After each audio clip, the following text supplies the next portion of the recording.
Aria Tangana, ça tombe très bien. Ça tombe très bien parce que vous séjournez du côté de Bruxelles, même si vous n'avez rien à voir avec le gouvernement belge. Toujours est-il que c'est la Belgique qui a le maître, le maître colon de la République démocratique du Congo et du Rwanda pour lequel nous sommes en train d'échanger. Alors, quand vous lisez avec nous le communiqué du Rwanda, tel que vous l'avez suivi, pensez-vous qu'il s'agit là d'une forme de malhonnêteté de la part du gouvernement rwandais où on voudrait trouver des prétextes à tout prix pour justifier ce qu'on pourrait appeler une sorte de marginalisation, bien de victimisation? Oui, il y a deux approches du problème, une approche purement intellectuelle et une approche plus pratique. Parce que pour la petite histoire, il y a un de mes amis qui était Hutu. À l'époque, je ne savais pas qu'il y avait une différence entre les Hutus et les Tutsis. Enfin, j'ai eu des amis Hutus et Tutsis. Bon, en fait, pour moi, c'était des Rwandais. Parce que je venais du Cameroun et j'étais étudiant à l'époque où le Cameroun donnait des bourses aux étudiants camerounais pour venir étudier en Belgique. Donc, c'est comme ça que j'arrive et donc je rencontre les Rwandais dont j'ai eu un camarade de classe qui était mon ami d'ailleurs, qui est resté mon ami, qui a terminé ses études d'ingénieur, on était dans la même école. Et il est parti au Rwanda, sa femme était belge, blanche. Et les événements ont commencé. Et je me demandais comment il va. Bon, la Belgique avait envoyé des avions pour évacuer ses ressortissants. Comme sa femme était blanche, et donc ressortissante belge, elle a été évacuée évidemment avec son mari. Je me souviendrai toujours où quand je voyais les informations, je me demandais comment il peut bien aller. Et un jour, j'entends frapper à ma porte, j'ouvre, il est en face de moi, j'ai failli, je me suis dit, mais j'imaginais qu'on t'a découpé. Il s'est jeté sur moi et on a bavardé et tout. En même temps, j'avais beaucoup de connaissances ou Tutsi, une dame qui s'appelait d'ailleurs Nema. Et j'ai discuté avec eux tous après parce que j'ai voulu comprendre d'où venaient ces tensions ethniques. Mais je vous dis que les tensions sont profondes. Discuter avec eux et vous allez vous rendre compte des dégâts qui ont été commis euh, dans les Africains, dans les têtes des Africains. D'ailleurs, il y a un parallèle qui peut être fait avec le Cameroun. Excusez-moi de faire le parallèle, parce que mon discours se veut enseignant. Le Cameroun en parle beaucoup par du génocide Bamileke. Génocide Bamileke, alors que ça a été une tentative d'éradiquer des indépendantistes. Et on a réussi. Qu'est-ce qui fait que certains parlent de génocide Bamileke alors que c'est un génocide des UPCistes, donc des indépendantistes? Après, on peut avoir le regard qu'on veut, hein. Je ne veux pas rentrer dans ces discours-là. Et que l'UPC n'a d'ailleurs pas été créé à l'Ouest.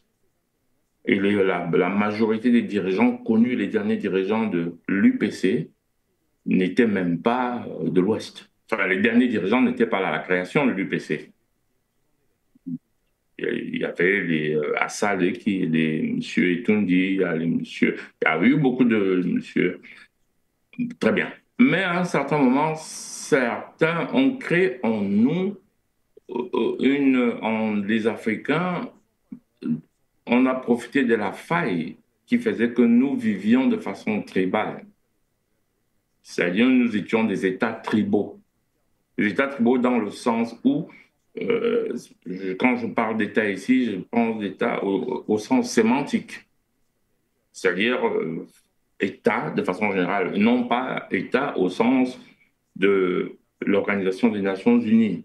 Parce qu'il y a une autre définition de l'État à ce moment-là, à partir de la Société des Nations et de l'Organisation des Nations Unies.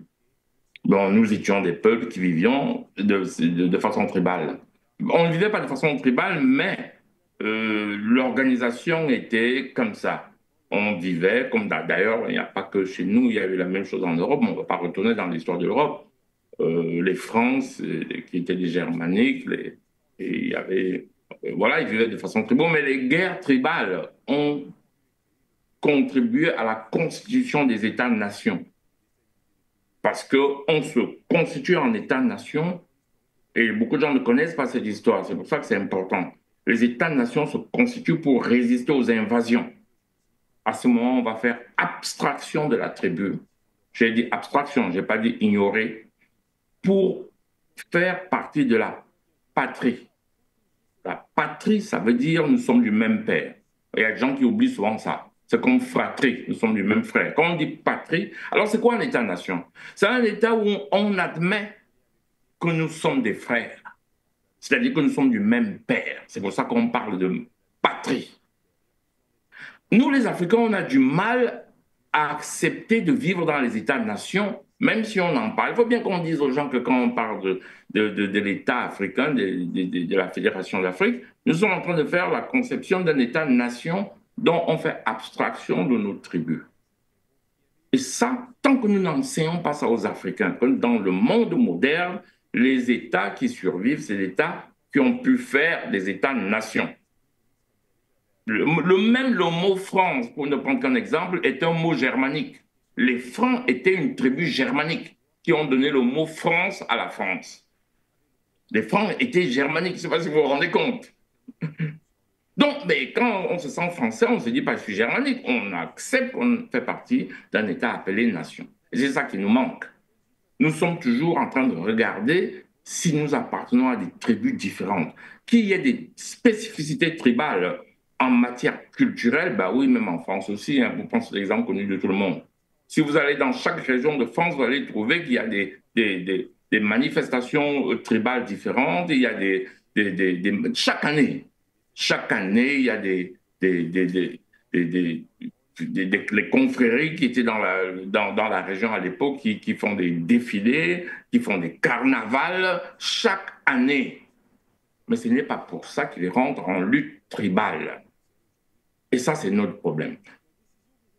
Moi, je regarde ça de façon globale. Donc, quand vous quittez alors ce problème, on en arrive à ce genre de choses qui se passent aujourd'hui, c'est-à-dire que des gens qui n'avaient pas accepté de faire partie d'un État-nation se sont retrouvés dans le même État-nation. C'est ça qui a causé ce qu'on a appelé génocide rwandais. C'est qu'il y a à côté ils se sont entretués. C'est-à-dire qu'on a eu, chaque tribu voulait exterminer l'autre. C'est pour ça qu'on parle de génocide.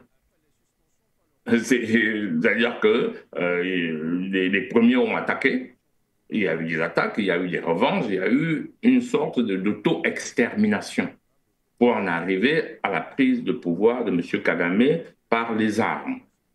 C'est comme ça qu'on se retrouve avec un chef d'État Tutsi, donc minoritaire, en violation de toute forme de démocratie. Il faut quand même aussi le dire, parce que si on admet que c'est la démocratie, c'est le peuple qui est souverain, et que M. Kagame ne se retrouverait pas chef d'État. Et quand on a dit ça, qu'est-ce qui arrive à ce conflit-là? C'est les prises, le conflit en République démocratique du Congo qui ravive les tensions. Parce que le chef d'État de la République démocratique du Congo, M. Tshisekedi, est venu en Belgique pour essayer de faire résoudre le problème par le colon, l'ex-colon. Et l'ex-colon prend des positions. Et on voit Kigali qui réagit en disant « Vous hébergez des génocidaires ». Pourquoi il dit que vous hébergez des génocidaires? Parce qu'en Belgique, il y a eu des réfugiés politiques en tout genre. C'est-à-dire que le gouvernement rwandais estimait qu'il y a des gens qu'il doit juger, qui sont en Belgique, mais même s'il y a eu des jugements. Donc, c'est-à-dire que le chef d'État du Rwanda estime, hors de quelques jugements que ce soit, que certaines personnes ayant participé au génocide devraient être jugées. Et que parce qu'ils devraient être jugés, ils ne peuvent pas être réfugiés politiques en Belgique. Et il y en a beaucoup qui sont réfugiés politiques ici. Et alors, ils ne résolvent pas le problème. C'est le problème en République démocratique du Congo qui va raviver ces tensions-là. Parce que on s'est comporté toujours comme des colonisés. chefs d'État de la République démocratique du Congo, les successifs chefs d'État n'ont jamais voulu résoudre le problème, c'est-à-dire faire de la République démocratique un État-nation avec une armée. Conséquence, ils sont un pays grand, fragile, le premier des petits groupuscules qui arrive à côté, quelle que soit la raison pour laquelle il arrive, il attaque pour des raisons mercantiles, financières. C'est comme ça que le M23 est formé avec tous ces différents groupes, avec d'ailleurs la complicité de Congolais.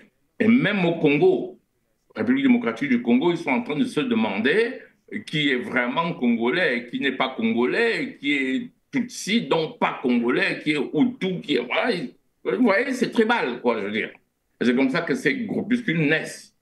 Et dans ce cafouillage qu'on ne veut pas aborder de façon sereine, on en arrive à tout ce qui se passe là avec Kigali, qui se sent un peu beaucoup plus fort parce qu'il a eu le temps de constituer son armée et il essaie donc de parler. Je veux juste dire à monsieur, au président du Rwanda de faire très, très attention. À l'international, les prédateurs impérialistes ne fonctionnent qu'avec leurs intérêts. Autant ils vous soutiennent aujourd'hui, autant ils peuvent vous lâcher demain. N'oubliez d'ailleurs pas que la singularité de la République démocratique du Congo est que Mobutu a pensé qu'il est allié des États-Unis. C'est pour ça qu'il n'a jamais vraiment fait n'a jamais appartenu à aucun groupe en Afrique. Vous ne pouvez pas dire s'il est en Afrique centrale, en Afrique du Sud ou en Afrique de l'Est. C'est un mec qui a géré un pays là sans qu'on comprenne ce qu'il a envie de faire. Sauf qu'il n'a pas compris que les États-Unis étaient là pour son uranium. Et le jour où on n'a plus besoin de lui, on l'a laissé tomber. Et il se retrouvait sans armée, sans rien. Et là, nous avons ce grand pays, ce vaste pays, riche, avec des populations pauvres. Et ça, c'est une signature des pays africains. C'est du remake. Donc pour les Camerounais, il faut faire attention quand vous dites génocide Bamileke. Il y a eu un génocide des UPCistes. Et regardez bien les fondateurs de l'UPC, il y avait toutes les tribus du Cameroun. Et il y avait même très peu de Bamileke pendant la création de l'UPC. On a exterminé les Bassa parce que nous vivions de façon tribale.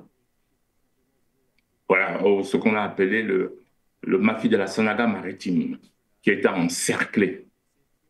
Et on a exterminé les Boulous, ce qu'on a appelé le maquis de Djoum.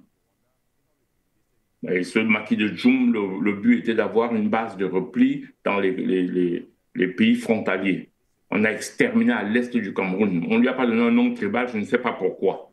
Mais il y a eu le maquis de Melundu, qui permettait aussi d'avoir une base de repli au Congo. On a exterminé les gens de ce côté-là. Le dernier maquis était celui de l'Ouest, qui s'est achevé avec l'arrestation d'Ernest Wandier, qui était justement de l'Ouest, mais il n'a jamais dit qu'il était de l'UPC parce qu'il était Bamileke. Il était de l'UPC parce qu'il était camerounais, comme tous les autres. Voilà. Et il faut que nous apprenions à sortir des considérations tribales. Ceci dit, il y a un autre problème qu'ils doivent régler en tant qu'Africains. Je ne sais pas s'ils vont le régler parce que le Rwanda a de gros intérêts économiques à faire ce qu'il fait. Et je ne pense pas que le président du Rwanda a envie de régler le problème parce qu'ils se sont en position de force militaire. Je ne sais pas comment ils vont faire, mais enfin, il faut pouvoir discuter, il faut pouvoir débattre. Il y a des idées qu'on peut mettre sur la table avec un peu d'intelligence. Je sors par là.